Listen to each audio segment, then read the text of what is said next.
Oh, Lord.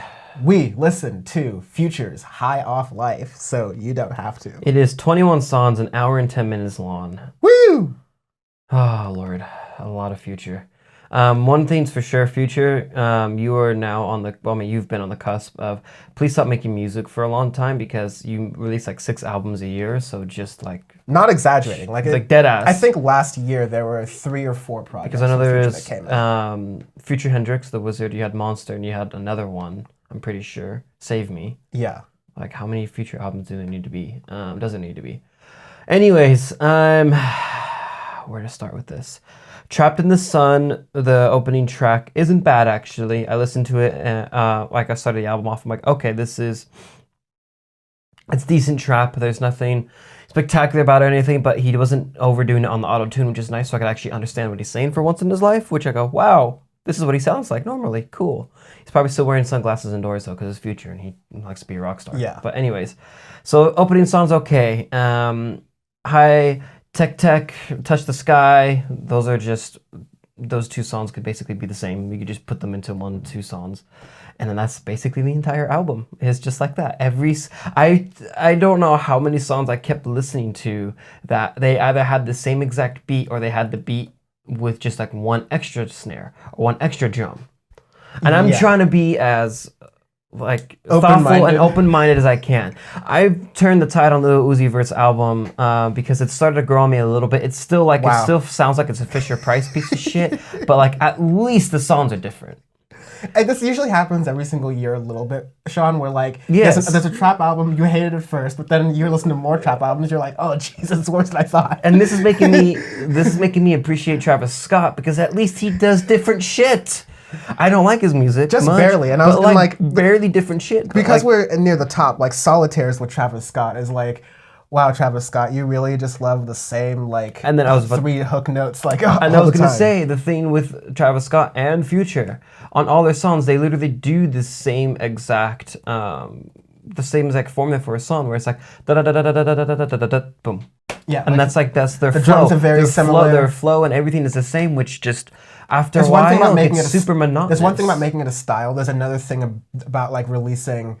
I'm going to include like all the other miscellaneous features and other mixtapes. 4 hours worth of that same flow a year. Yes, which you just don't need to do. If you do it once a year, that's fine or something like that. But if you do it once a year, that's like pushing it because it's like because you should grow. You should always grow as an artist. To be fair, rather than like some artists, like Future has shown an ability to go into emotions and do like really creative things. Like never forget, Slob on Me not won a Grammy, but like. La-di-da-di-da. And even then, that was like a reference to, that wasn't his own like lyric, that was a reference to older rap music. But like he's thoughtful in that way. It makes sense in certain aspects of it. But like he also just, again, just pushes out too much that isn't really that great. Well, like one of my, which is the Sorter song, wow, I can't speak, is a decent, like that one, I'm like, okay, I kind of like that song because the beat and everything's a little bit different.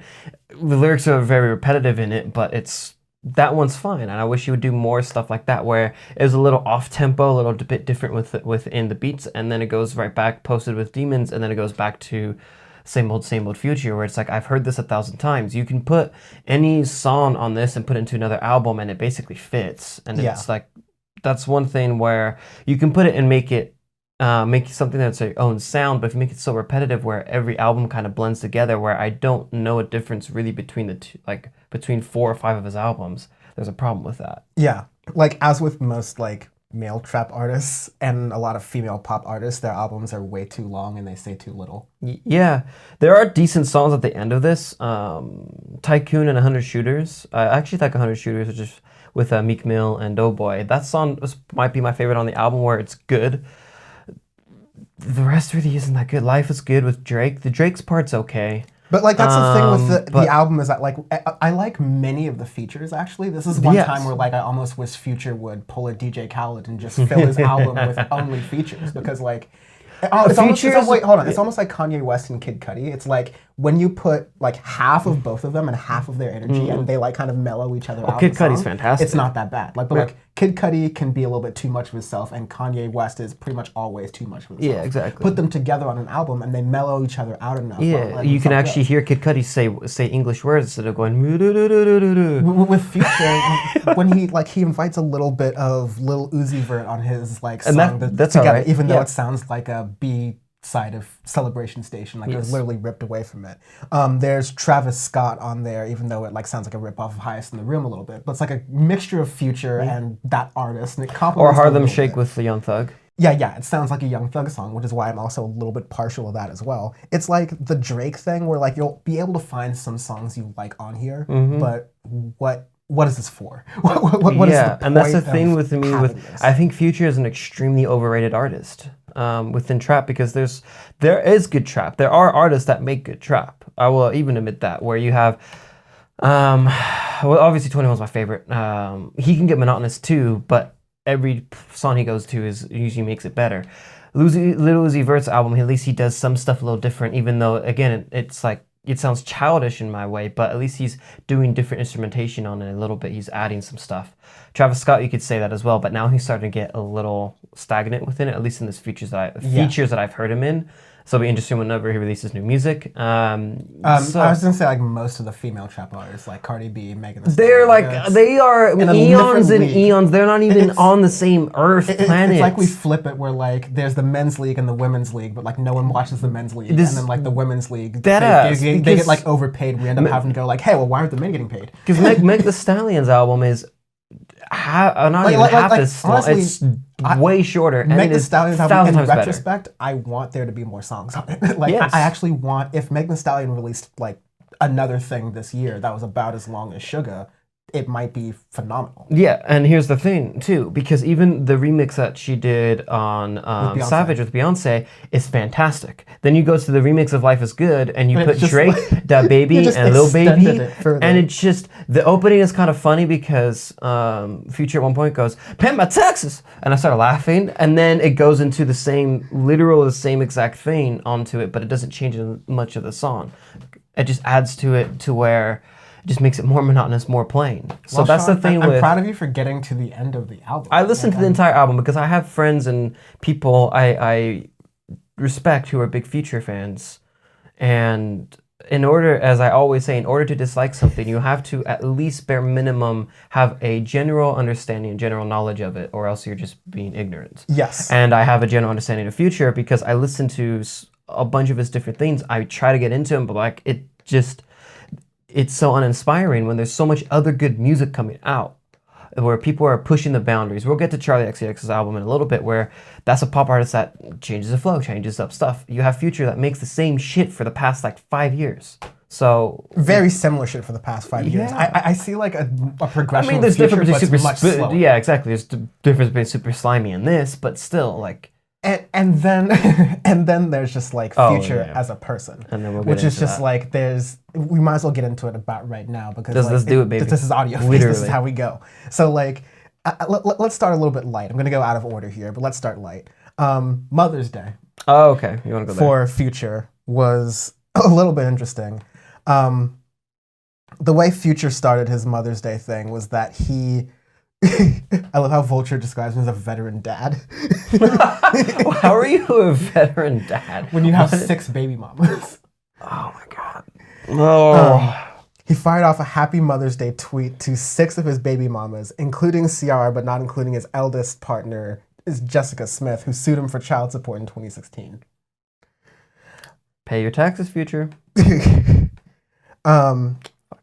And then he mentioned another one. He said it's unclear whether Future is actually confirming another kid and mother here, but with a newcomer to the mix, would bring his total up to 7 kids with 7 women.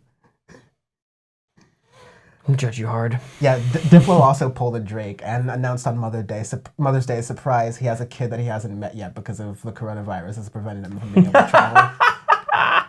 But Diplo joked saying that the kid has a better haircut than him. But we're talking about... God.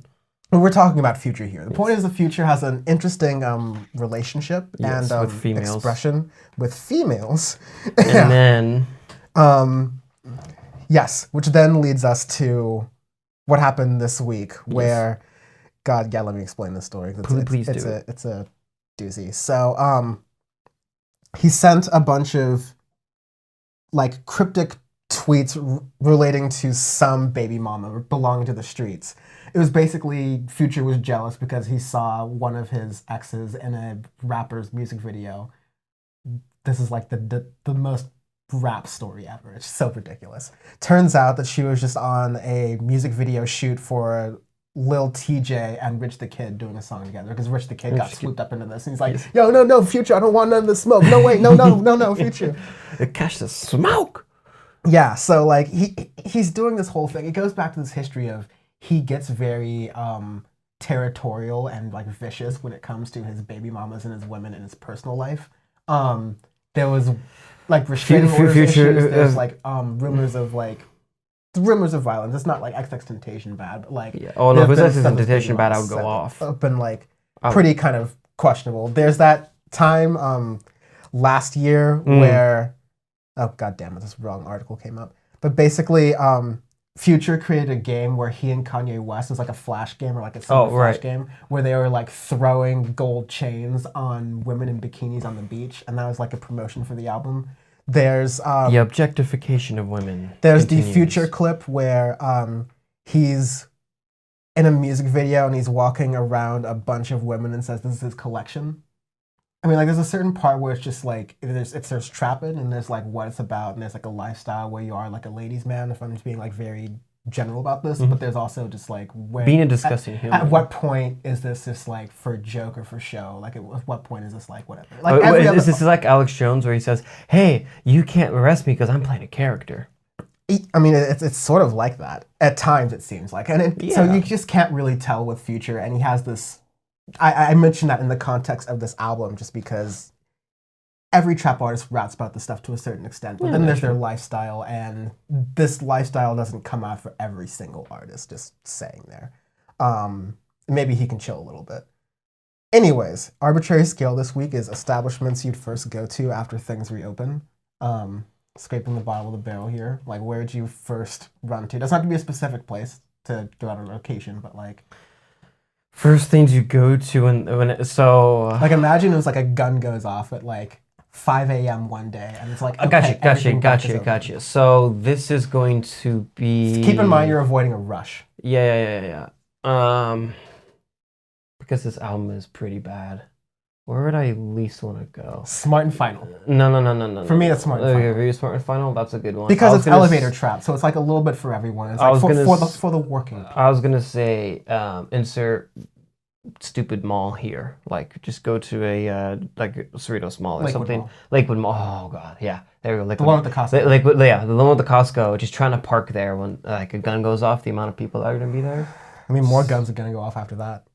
Pretty much. Yeah. Yeah. So you know what you should make it. You have a chance to change it.